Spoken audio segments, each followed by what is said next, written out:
Praise the Lord. இந்த காலத்தில் நீங்கள் நல்லா இருக்கணும், ஆசீர்வாதமாக இருக்கணும்னு நினைக்கிறவங்களை விட உங்களுடைய உயர்வை, ஆசீர்வாதத்தை, குடும்பத்தின் மகிழ்ச்சியை பார்த்து பொறாமைப்படுகிறவர்கள் தான் ஏராளம்.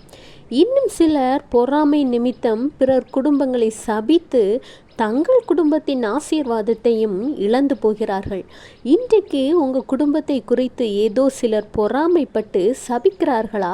உங்கள் குடும்பத்தை குறித்து எப்படி உன் பிள்ளைகளை வளர்க்கிற பார்ப்போம், உன் குடும்பம் எப்படி ஆசீர்வதிக்கப்படுகிறது என்று பார்ப்போம் என்று சவால் விட்டு கொண்டிருக்கிறார்களா? கவலைப்படாதீங்க பிள்ளைகளே. ஆண்டவராகிய இயேசு கிறிஸ்துவை நம்பி வந்த உங்களுக்கு அவராலே நிறைவான பலன் கண்டிப்பாக கிடைக்கும்.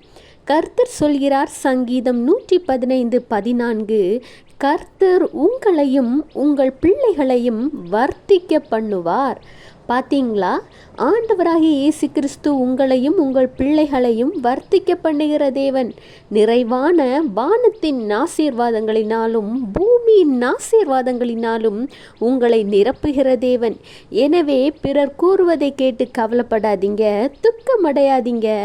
ஆண்டவர் சொல்கிற வாக்கு தத்தத்தை பிடித்து கொண்டு ப்ரேயர் பண்ணுங்க, சந்தோஷமா இருங்க. Have a blessed day. Jesus bless you.